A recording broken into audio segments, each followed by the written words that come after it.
Hello, wrestling fans, and welcome back to 10 Count. I'm Steve Fall, but on today's edition, I'm talking to, he has so many accolades. Let's see, New York Times bestseller, actor.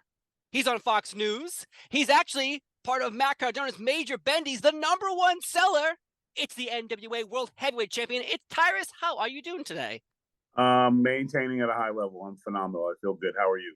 I am doing great. And obviously, you must be feeling great. February 11th, Nuff Said NWA pay-per-view. It's your pay-per-view. How does that feel having an entire event named after you?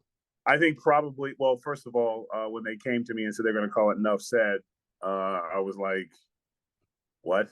But I'll take it.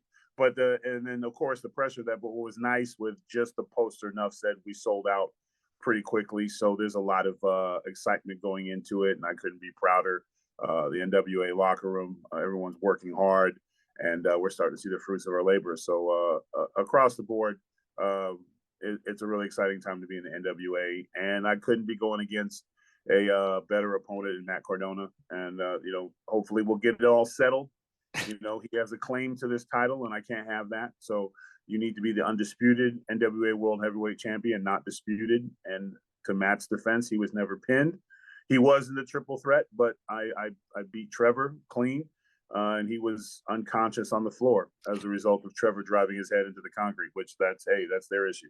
But I was able to be the winner that night, and then on the 11th, I intend to be the winner again. It's funny you say that, Matt Cardona, because I interviewed him a few weeks ago, and the first thing he said to me when I asked him about you as champion, he was like, "Well, I wasn't pinned. I wasn't pinned, Steve." And I was Right. like, "Well, that's true. That's true. Don't argue with me. Now you take on Tyrus at Nuff Said February 11th to figure the situation out." Though he did have his own pay-per-view always ready. Unfortunately, he got injured before that event happened. How are you feeling? Are we good? Are we Oh, I'm settled? 100. I'm 110%. My training's going phenomenal. I'm killing in the weight room. I feel good. My mind is right. I'm focused, and so no excuses. If I don't win, it's on me. There's no bum knee. There's no soreness. There's no sadness. I'm at 110%. And I'm not even affected by the fact that Bully Ray is going to be sitting out there. What's up with The whole that? point of what here's the thing, and I outsmarted Matt in our main event when he picked who he picked as his partner, and I don't even know what you'd call that. I guess you'd call it clubbing a baby seal move. I did on and pinned him before Matt and Mike Knox could even turn around. So, and the stipulation was 1-on-1, no seconds, no outside interference, nothing. There will be a winner, one way or the other, with there will be no. My whole point is to make sure that it is not disputed. Yeah. And to say that Bully Ray is just a special guest commentator is just ignorant. He's he's a legend in his own right. He's extreme hardcore. You can't trust him. He'll stab you in the back first chance he gets. That's who he is. That's what he is.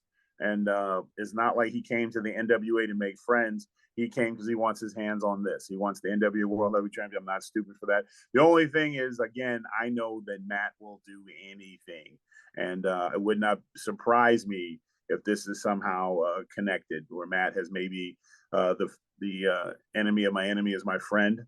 So I'm both eyes are on Matt. The difference between me and Matt is that I can end the match in one move, and Billy, if Bully wants to get in, hey, throw your hat in the ring, bro. I'm accepting all comers, all challengers.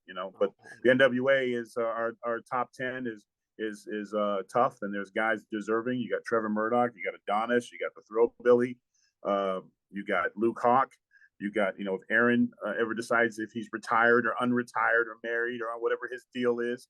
So we got a Jax Dane, a former champion. So, I mean, we've got a long Odinson, we've got a list of guys that could carry this banner in this company. So, but right now I'm sitting on top of the mountain and I'm just waiting to see who crawls up. So, Bully, you don't have to sneak around and be a commentator. Just lay it out there. And he's being cute and he wrote his little things, wished us best of luck, X's and O's and stuff. So but it's an exciting time. Dusty Rhodes used to talk about the pressure of being a champion, that there are no friends, that everybody wants what you have, and being the bull of the woods, you are the bull of the woods, and your head's got to be on a swivel. How does that feel? Because NWA right now, I think, is growing at a rapid rate, and you're the face of the company. You're the champion. How does that feel? Is that pressure, or this is you feeling good? Like this is what you've wanted all these years? It's a good pressure. You either put up or shut up. And there's when the opportunity came to me, two things were going to happen, and one, we're going to grow, and that's what you want when you have a champion. You want the brand to grow. You want the guys to grow. You want people to see stuff. You want people to hate you. We want people to love you. And boo me, hate me, as long as you're watching, I don't care. I have 0 F's given. So as long as you're in attendance. And I think it's when the guys see you lead by example, when the guys see that they want your stuff, they want your spot. We got young guys coming up that I've talked about, like Jordan, Mims, Thrill Billy. These guys all have Odinson. All of them have potential at some point to be main eventers, but I'm still in my prime, so not yet, as they would say in Gladiator. But we have a thick, deep roster, and new faces showing up all the time. But I relish the challenge, and so far things are going well. And you have to maintain a high level of excellence, and if I'm not, it should be next man up. How do you feel? You brought it up, your haters, where it's very interesting where people are hating you. And I'm not sure if they're hating you as a character or they're actually hating you because of whatever you, political beliefs or whatever you believe in life. And is that weird? Do you find it weird that someone can't just cut you in half? No, because for one, I don't care. That's the biggest thing. I'm always inspired by people that are negative. That's something it's fine. It fuels me. I know what they cheer for, so their boos are my self-esteem. So I don't worry about those things. And I think I was shocked Eric Bischoff, I think Conrad had a conversation about it on his podcast where he talked about hating someone for being successful. That's not my issue.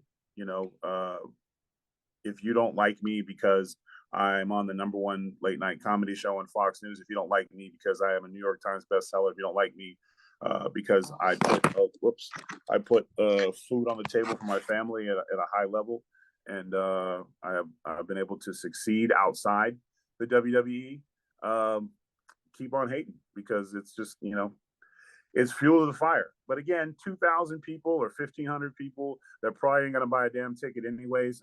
Why do I give a damn what they have to say? And yes. You know what? And I even made a challenge to them, because I don't do dirt sheets and all that kind of stuff. I'm busy, but I worry about my peers' opinion of my work and what my peers think.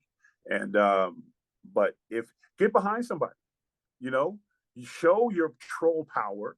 Pick a guy in the NWA and get behind him on social media. Show them how powerful you are. Take a guy like Odinson and get on his social media and have all your legions and legions of haters get together and get him 100,000 new followers of people that want to take down Tyrus. And I don't care who it is, where it is. If you do that and you show your presence, they can get a shot. I love it. And you know what? And Billy can say whatever he wants to say. I'll take the argument. We ain't got to do it, and we can do it in the parking lot. Just show at least let your hate be lucrative for somebody else. And I don't care who you pick. But again, I have a sneaking suspicion you're not that deep. So keep on hitting, and I'm gonna keep on. That's why I throw it up. I love it so much, because every time you show up on TV, there seems to be like this consensus of these people, like, again, hate watching you, but they're watching you. So you can hate all you want. The money's still lying in your pocket. Yeah, so keep it up. Yeah, I don't like you. Well, okay. Well, you watched, didn't you? You paid for this event. Yes. Well, okay. Aren't you doing your job then, since you are maybe in some eyes a bad guy? So, what's funny is didn't John Cena suck?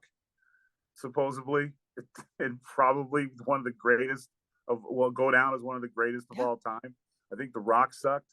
Yep. Kurt Angle sucked. Well, he literally made a song out of it. It was its whole thing. You know what I'm saying? But and every time that CM Punk sucked, Seth Rollins sucked, Roman Reigns, the most long. He's a two-time. He's holding both titles in the WWE. He sucked. He couldn't talk. He can't work. I think he's doing just fine. I I mean, think he's doing good. when he's not winning in the ring, he's getting awards, accolades as Father of the Year. So I'm in good company. Yeah. I'm in the Suck Club is deep, and I like it. Kevin Nash always gave great advice, man. He's one of the people I lean on. And he's like, is the check clearing? Yep. You're welcome. So I love me some Kevin Nash commentary. I interviewed him a few months ago, and we talked about something like, and I think on Twitter he got in trouble, but yet everyone was behind him as well, being like, well, how many t-shirts did you sell? Oh, you had a 5-star match? That's great. Did you check clear? How many t-shirts did you sell? And that wrestling business. Oh my God, the business part people don't really bring up as much as the wrestling part, which is. But you can also have both. You can. You have great competitors that, like, when someone asks me, when I think of a Dean Malenko or a TJ Wilson or a Luke Hawk, someone that's so technically sound,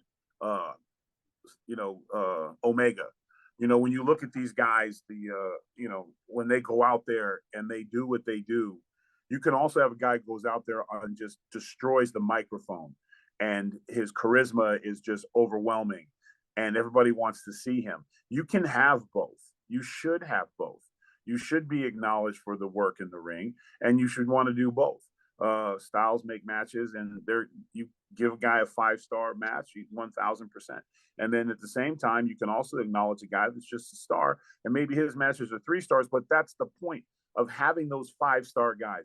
Rey Mysterio is probably the greatest lucha wrestler in that style there has ever been. But when you look at the great matches, who was it? Like, when you look at his matches, you watch a Dean Malenko and a Rey Mysterio match from WC, and I'm telling you, if you haven't seen one, watch it. Two completely different styles, and those are amazing matches to watch. So I think that's why wrestling is so diverse.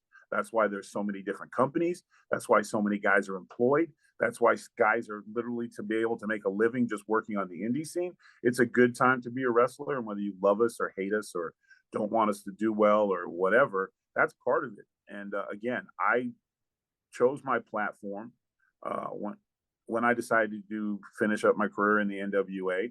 I wear that title every time I'm on TV for no other reason to, one, this is where I came from. This is what I support. And wrestlers are the greatest performers on the planet. And, and anyone who doesn't understand that, I don't have time to explain it to you. And eventually one day when I'm not champion, I won't be on TV with the championship belt. I will be a former, but not yet. No, not heading into February 11th, especially after February 11th. Enough said. I don't think that's going to happen. You'll still be walking out as champion. Though you mentioned a few of the WWE wrestlers, and we are in WrestleMania season as well. And I talked to Aaron Stevens about this. And obviously, WrestleMania 29, I was there live, but unfortunately, your match got cut that night, and it was you, A-Train, Albert, Matt Bloom, Cody Rhodes, Damon Sandow, the Bella Twins. And Cameron and Naomi. And Aaron shared a story about you that day, and when you're about to head out to the ring and out of nowhere they cut your match, he shared a story where you just kind of walked out of the arena. I just walked away from it. How did you feel? Well, I remember it was getting close. Taker and Punk, their battle was going long. Vince McMahon was doing everything he could, looking at what he could cut, to get us out there. I think that's important to remember.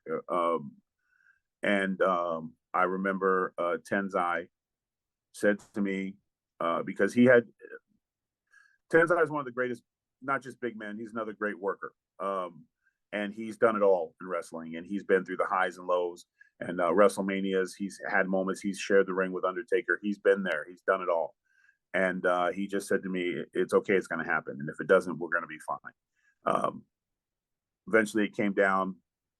Vince took his headset off, shook his head, and he said, Brodus, I'm sorry. And I just okay, boss, and walked out. There was no point in showing emotion. There was no point in complaining. And I just needed to get away from it because that was the moment of my childhood. Now, granted, I got a chance to come out and call your mama, but I wasn't in the ring. Mm-hmm. You know, and I had that my WrestleMania moment was, you know, an entertaining moment, but I wanted to be in that ring. Like every hero I ever cared about, cheered for, cried for. So when that moment didn't happen, I just needed to get away. And I walked out the building.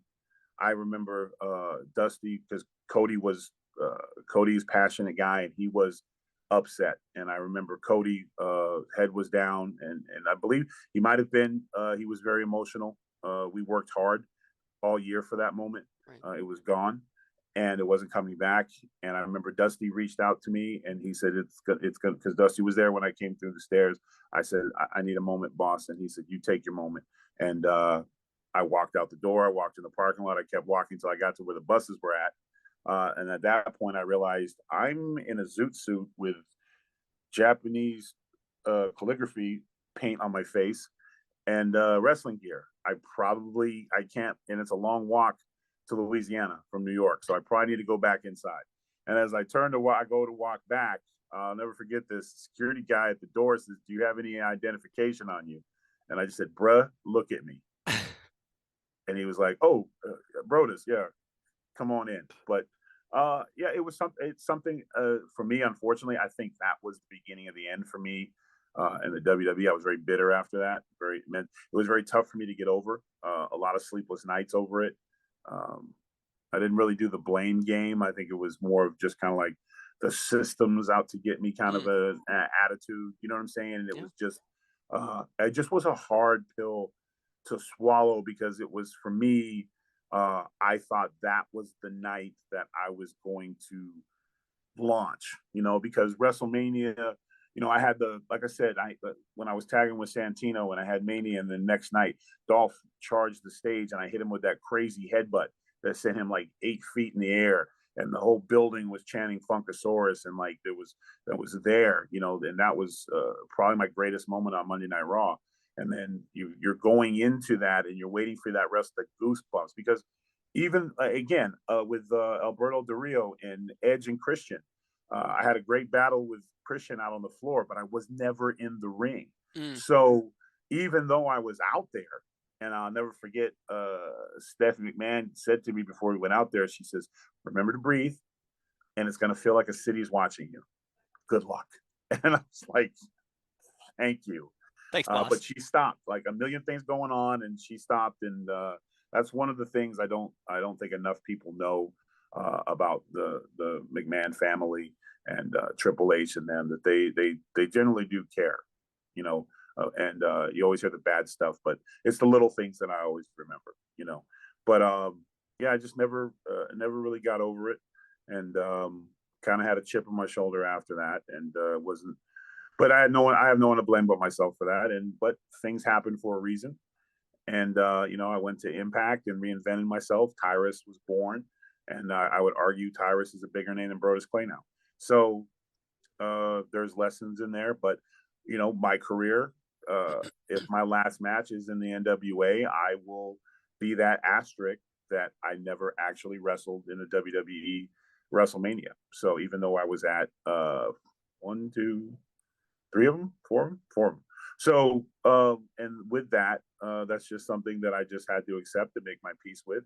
You know, Charles Barkley never got his championship, and I never got my match at WrestleMania. So it is what it is. But it's something again fuels me, because now I am the main event in my own catchphrase pay-per-view against the guy that I have known since I first took my first steps in the ring in this business, and Matt Cardona. We started in Deep South together when he was the Major Brothers and I was G-Rilla. He was me and Urban Assault with Eric Perez and Sonny Siaki was feuding with the freaking Deacon, Luke Gallows, and the Major Brothers. And those were some of the funnest, scariest times in my career. And now here we are. He's the king of the internet. You know, he doesn't like when I call him the internet champion, but let's give him he doesn't respect. like being called the internet champion. Every time I talk to him, that's the first thing he says. I don't think he liked it when I called it. Oh, okay, all right. Because he tried to throw a dig, on our little contract signing, and he was like, "You're not this isn't the heavyweight championship of talk shows," and I said, "Yeah, this isn't the internet heavyweight championship either." So, but he deserves credit. Despite all his amazing success out of the ring, Matt Cardona is responsible, in my opinion, for changing the wrestling world with the internet, Yeah. YouTube, and Twitter, and all that stuff. I still remember laughing my ass off when he was trying to get over that fence, thinking, "What is this guy? What is he Yes. doing?" He changed the game. So and it's hard because when we're not competing together, I told him, I said, "Hey, if you want me to do a bendy, I'm telling you, it's going to be number one." And he was like, "God, come on, bro." And then he calls me up. It's all time number one. I was like, "Told you." So, but he took a chance, and he was cool. And we're going to have a couple other, depending on how he feels after this is over. And it was nice of him because he says if he wins, he's going to give me a NWA Power hat. And I raised the ante, and I told him that when I win, I'm going to give him, for his memories and because he likes to collect things, he's a little collector. I'm going to give him a replica NWA Championship belt, and on the thing it will say "almost." Oh, That's from me to him. But you can wow. never take away the fact that will always be. That's the beautiful thing about the NWA Heavyweight Championship is it's a legendary, amazing group to be a part of, and they can never take that away from you.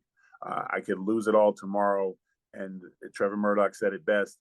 They can never take it away that you were, as he liked to say, the NWA World Heavyweight Championship. It's yours forever, And Tim Storm, he's another guy who's held that championship, and is someone I look to for wisdom, and he said the same thing. So Matt can relish that, and we're going to fight it out, and may the best man win. And and Bully, hopefully he just stays his little ass in that seat and calls it, And but if he does choose to make an appearance, I'll deal with it. I have a feeling he's going to try to make an appearance. That's just me. That's if I'm He's putting not money there. down. He's not there of the kindness of his heart. No, he's not there to supply his voice. Let's not be fooled. Devon's the nice one. It's Okay. true. I talked to Yeah. Devon yesterday. He's a great Yeah. guy. So Devon's a sweetheart. sweetheart, Bully Ray. Bully I Ray, talked to him too, so and much. he was nice No, to me. But was he nice to me? Well, no. Yeah. maybe he was So, trying to sell something to me. But I do want to talk about an inspiring story of your upbringing, because there was something that as doing research, sometimes you discover things, and I discovered something. Your father's black, your mother's white. But unfortunately, as time goes on, sometimes marriages don't always last. And your upbringing was a little different than most people, because you were in foster homes. Eventually, you came back with your family. But can you share that story? Because I think a lot of people in society, they realize that sometimes they don't fit into a box. They feel like I need to be a certain way or look this way. But your upbringing, I think, is a very inspiring story because of the way you are now in the world. well, it was my mother was very young. She was 15, and my biological father, I believe, was like 20 when they met. And she literally went from playing with Barbie dolls to being a runaway with him. And she was pregnant after that, and it was a very abusive relationship. It wasn't much of a marriage by any stretch of the imagination. And it took a tremendous toll on her physically and mentally. And when the abuse started to come my way, my mother's instinct was, you can do what you want to me, but not my kids. And one night, I used to sleep under my bed because I was afraid of my father. So I would sleep under my bed a lot. That was my little hiding place. Didn't matter where you put me, I would end up under the bed because he would come home late at night. And again, drug abuse and addiction and stuff like that is no excuse, in my opinion. Agreed. But and then when the monster, there was a boogeyman in my house, and he was unfortunately my biological father, and my mother and myself and my brother lived in constant fear of his mood swings. So she eventually reached out to her family, and they showed up one night and got us out of there. And we were maybe with her family for about a week, and she had a really tough decision to make. You know, um, she was basically, and because of the sign of the times and where we lived, uh, me and my brother being black, living in this neighborhood was not going to work as far as my grandfather was concerned, and he basically gave her a choice. You need to back to school, get a degree in something, um, and we will help you do that. But um, they have to go. Like you can restart your life. And she didn't want us. I know a lot of people hear that think that's cold, but sometimes the toughest decisions in life aren't always melancholy and we're going to love each other doesn't put food on the table. Sometimes you have to make really tough decisions to take care of the ones you love, even if that means sacrificing your time with them. And I didn't always understand it. I understand it now as an adult. Would it have been my choice? Maybe not. Maybe so. But her only ask was that we not be separated, and we weren't. We weren't able to go into the foster system because they could not guarantee that two black boys were just going to be together. We'd probably be separated, and my mother wasn't okay with that. So my grandfather found a friend of a friend of a friend who had a family who watched a lot of the military kids when their families went overseas to work and stuff, and they would babysit and basically childcare for extended periods of time. And they were willing to take us in, and they took us in, and we became a part of their family. And they went through hell with me. I was a rough kid, but it was some of the best. They got all the crazy wildness and anger out of me, and I was able to adjust and be a happy little boy for a while. And my mother went to nursing school and became a nurse and got settled in California, and she wanted her kids back. And so she sent for us. It was a few years later. She sent for us, and we went to go live with her. But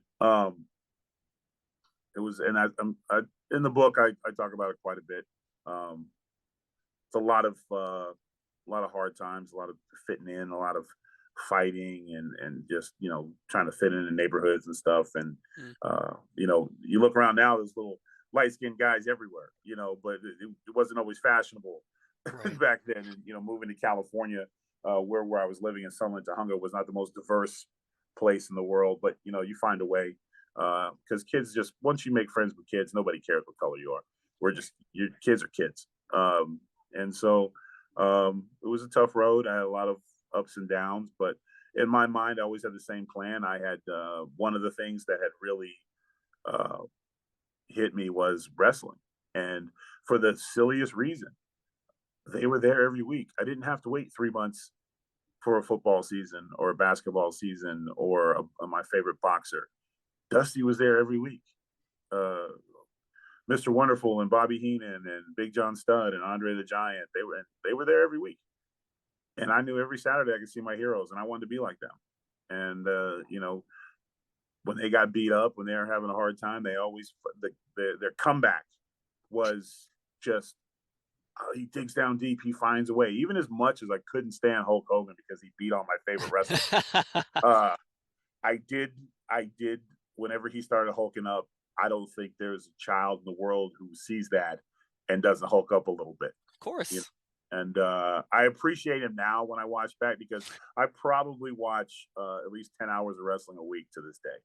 And right now at my house, I'm watching nothing but Saturday Night's Main Event. The only thing I'm mad about is they changed the music. I'm like, where's Obsession? Yeah, it used to be Obsession would come on. Oh, and they moved to Fox. I know they changed it too.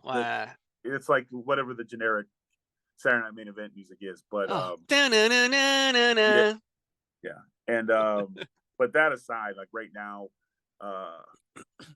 Macho Man is getting the mega powers are about to explode. Is where I'm at. Oh no! But lust in her eyes. Oh man! But you forget like all the other cool stuff that was going on, like Honky Tonk Man's feud with Brutus Beefcake, and some of the outfits back then. Dangerous Danny Davis. I don't know what that was. But the promos are outstanding on Saturday Night's Main Event. The puns, every sentence is a pun for each character. It's outstanding. Yeah, it was amazing. It was amazing. The promos, and I'm always hitting the Billy. We should be doing more of that, where the promos before the match and stuff like that, and that style. But and then before that, I was all Starcaded out. But I'm a fan of the sport, but it has been so good to me in terms of heroes and growing up. And I've been lucky. I met Dusty Rhodes is one of my heroes, and he ended up being a father figure and a mentor. And I don't even think we hardly ever talked about wrestling. Most of the time we talked about life, and I would make him tell me stories all the time. And he used to bury superstar Billy Graham. If you watch that bull rope match, he didn't give him shit. And even the pin, he made him pin him. He just whooped him from pillar to post. Oh my God. To crack up for those things. But when you meet your heroes and they end up being just what you thought they were, and that that's pretty cool. So I'm always going to be a fan of this sport. Long after my time in the ring is done, I'll always be an ambassador for this sport, and that's not just my role now, being on mainstream TV shows and stuff like that, and being in a Super Bowl commercial. That's a pretty big accomplishment. And on top of that, not just the fact that it's an accomplishment, that I am a knight in medieval times, and I'm still have my NWA World Heavyweight Championship on my shoulder. So if that tells you how passionate I am about the sport of wrestling that has been so good to my life and my family, that even a Super Bowl commercial, but here's the thing, the director literally said, "Do you have your title with you?" And I said, "Of course I do." So, I mean, that in itself, again, I think I'll say it a million times. I think the greatest entertainers on the planet are wrestlers. We look at the acting world, number one actor, the Rock, Cena, Batista is a great character actor. Yeah. Kevin Nash does well. I mean, you look at across the board what wrestlers have done, what we continue to do. Myself in TV, I've done pretty damn well. I've done pretty good in movies and stuff. So and so I will continue to support and that stuff and stay focused. And as long as I'm able to compete at a high level, I'll continue. But I'm the first one to say, some guys can stay forever. Some of us got to, not all of us can be like Ric Flair and be Peter Pan. Some of us got to be, and when when it's time. And we're not there yet, but I definitely think my window's closing, probably in the next year or 2 years, depending on how successful my title reign is. I'll have to make some decisions, but I'll always be a part of the sport in one way or the other.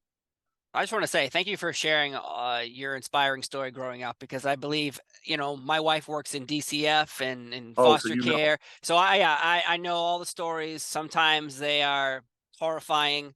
Sometimes they're inspiring. But I think you sharing your story about where you started and where you are now in life, there is light at the end of the tunnel. So, thank you for sharing. Yeah, you just got to keep walking in the tunnel. Don't lay down, and don't accept no, because a million people will say, "Hey, I was always told, you know what, you're good enough. You don't need a title, and but we live in a different time now, and being a champion, everyone loves a winner. So, and I was able to my capturing the world television championship was my goal.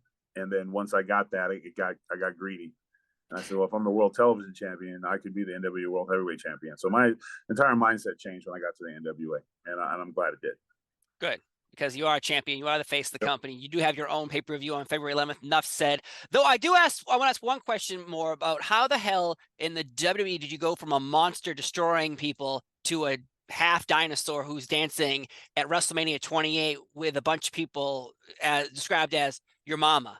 Because okay, I loved Monster Brodus Clay. Loved Monster Brodus Clay. I also liked, Brodus Clay dancing on Saturday Morning Slam. Teaching me how to do the shuffle back and forth. But how does that go from that? I still think Arn Anderson isn't talking to me because of that.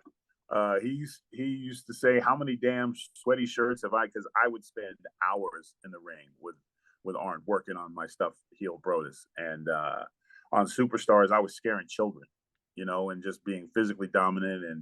And you got a little taste of it when I was with Alberto, and that's what I was groomed for. I was, my plan was to get in the Cena line and get on that Cena Express, Yeah.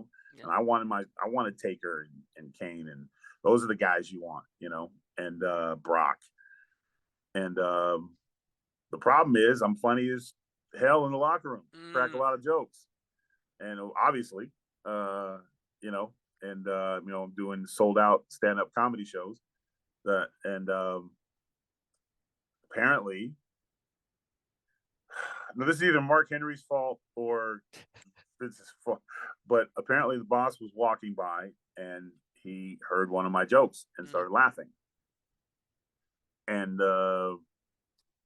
Mark, I was teasing one of the wrestlers. Yoshitatsu had came to the show in a peanut butter leather outfit, in boots, pants, jacket, and satchel bag, all peanut butter white. Yeah.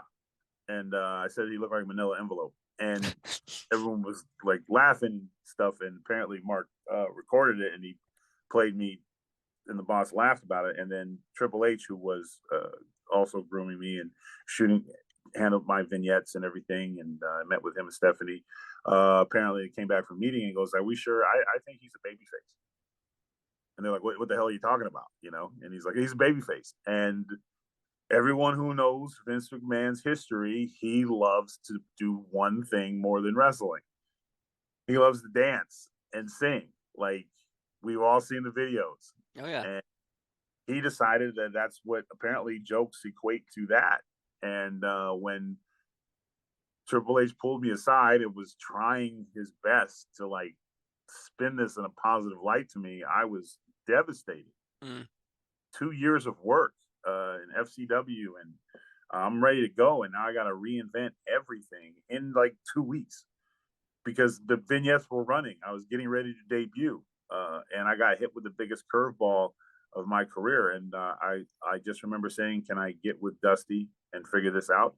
And he said, "Sure, you do that." And I remember my son's grandfather is Haku, and we're very close. And I remember going to him crying that I'm being asked to be this babyface character. Yeah. And at the time, his name was Heavy D or Heavy G, which I was on a diet. The last thing I wanted to be called was Heavy. Right. So, and he was in a red tracksuit. So I'm thinking the crowd's going to chant, "Hey, Kool-Aid." So, and I remember, and he was like, he looked at me and he said, "Are you going to provide for your family?" "Yes." "You're going to have work and you're going to be on TV. What are you upset about? Do you need TV to prove you're tough?" "No." "So have fun. Like, make me laugh, entertain me. That's the job." And then Dusty made me, I came to the venue, told him what I had to do. And he was like, what do we do?" And then he said, "You're paying for my sins because you're mine. You're mine. Oh. So you're paying for my sins." The Commandant is what he used to call Cody. "You and the Commandant are mine. I molded you. You're in my image. You know my history. You are my history. So you're going to pay for my sins. It's a badge of honor." And I was like, "Well, I got to dance for your sins." And he just said, "I wore polka dots. Are you telling me you better than me?" Oh. Like, No, yeah. So, and I turned that shit around, and and it was over. "You think it was supposed to be over?" I was like, "No, sir." She says, "Well, maybe you ain't supposed to be over. So what are you going to do about it?" And I was like, "I don't even dance, man." He's like, "Well, we'll change that." And he had the sound guy put on Moves Like Jagger and started dancing like in 2 inches from me. And I was like, "Hey, old man, get away from me. I'm not dancing." And he would not stop till I danced with him. And within like 5 minutes, we were dancing all over the arena in probably the most horrible. I'm sure there's a video of this somewhere, but I hope so. I hope not. But other than just seeing me and him together, because unfortunately, I never take pictures with anybody. And one of my biggest regrets is that I never stopped to say, "Hey, boss, let's take a picture," because I live in the now. And I'm not a big picture guy. Even though we like working with Snoop or all the people I've met, very rarely do you ever see us taking pictures together, because I don't care. If you're in the entertainment business and you don't like pictures, go figure. But within a minute, and then I just said, I still need help. And he's like, well, what do you want to do? I was like, well, you had Sapphire. And the two of us just turned and looked, and poor Trinity, Naomi, was just walking in to go work out. And I was like, would you please help me? And her and Ariana were working on a character thing. And she was the most talented, athletic person in the building, man, woman there. And she was having a hard time getting a spot on TV. They just hadn't found something for it yet. And I bet, she was like, I got you, G. Don't worry about it. I got what you want to do. Because we had pitched something before and it didn't work out together. And it was just lightning in a bottle. And them dancing made up for the fact that I not only didn't like to dance, I wasn't very good at it. So, and I just had fun. And the biggest thing was to keep smiling. And I did that. But when we debuted, I'll never forget it. There was a grown man who had shaved his head and cut his sleeves off and had a Brodus Clay shirt on, and he had a mohawk that he had just got done himself, and he was in the crowd, and he had a Brodus Clay's rules sign, and I came out, and you could have dropped a pin in that arena. They were like, what in the is going on here? Yeah. And I came out, and I just remember as I got in the ring and we did the pyro and everything, and as I turned to take my jacket off, me and this guy are staring at each other. He's standing up. Everyone else is sitting down. He's just standing there. His sign is now at his side. And he just mutters out, "You suck, Brodus Clay." And I looked at him and said, "My bad." And the whole place popped, because you're not supposed to do that. You're not supposed to, And then I just went all out, and I was like, shot again. Brian Myers, who's awesome, volunteered to be my match. That that I'll never be able to thank him for that. And I think I yelled, "Should I get him?" And they were like, "Yeah." So, and this thing happened, and it went down, and I hit him with the flying high cross body, or low cross body, if you want to be a jerk about it. And I come back through the curtain, everyone's clapping, and I remember Triple H is walking with me, and he was like, "Man, that was great, man. It's, you did a really good job. Just do me a favor. Do not check the internet tonight. Stay off Twitter. It's going to be a lot of people." And I looked at him, I said, "Okay, boss, I don't check it anyway." So if I'm not worried about debuting and the Funkasaurus, I came up with that with Rob McIntyre at Hard Knock South. I trained with him, seeing his trainer in Florida, and I did not want to be Heavy D. So we were trying to figure out different, like, where am I from? And he's like, I don't know, Planet Funk. And I was like, oh, that's cool. And what am I?